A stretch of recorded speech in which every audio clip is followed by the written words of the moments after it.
i-register kasi syempre, lalo na ngayon, maraming mga parang lahat na lang ng balita or lahat na lang na nalaman natin sa social media. Kaya siguro importante din talaga na naka-register para maiwasan yung mga kung ano-ano yung mga fake news.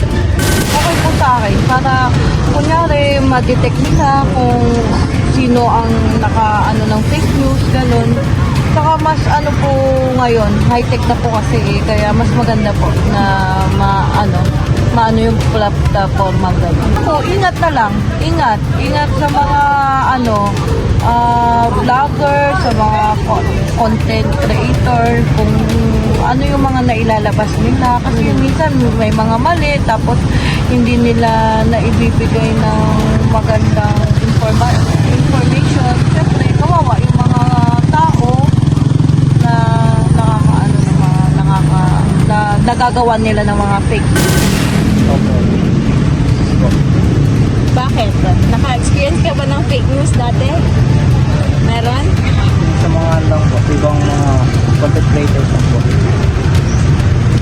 Kasayo po sila ng hindi po katotohanan.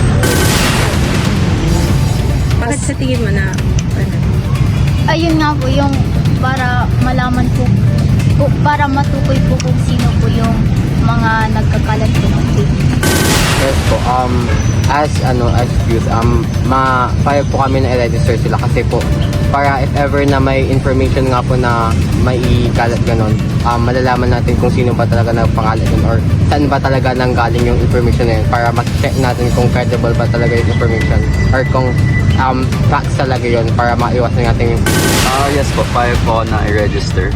Kasi parang nagagamit na po kasi ang mass media as parang main na source ng mga news, ganun po. And sa panahon ngayon, talamak talaga ang fake news. So, mas pabor ako na registered sila. Payag din po ako na ma-register po yung mga content creator kasi po parang sila na po yung parang daily basis ng mga nanonood po or gumagamit ng internet ngayon. So, instead na yung mga bata po na hindi nanonood ng news is maging credible pa rin po yung mga sources na napapanood nila sa internet.